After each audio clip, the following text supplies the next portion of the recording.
This is LA Kendrick with the fitness tip of the day. Walk with me. All right, think of this, it's just an analogy. Everybody's got a car, right? Well, a lot of people have a car, especially if you get a new car. Do you wash it? Do you wax it? Do you put the proper gasoline in it? Do you keep that bad boy tuned up? Change the tires? All the good stuff that keeps that car running properly.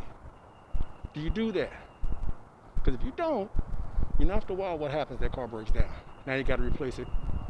And if you're making car payments, you may have a warranty, but you still got to take time to go get that bad boy fixed and get things done to it. What all you got to do is just the simple maintenance to the vehicle. Now apply that to how you treat your body and its fitness level and the things that you put in.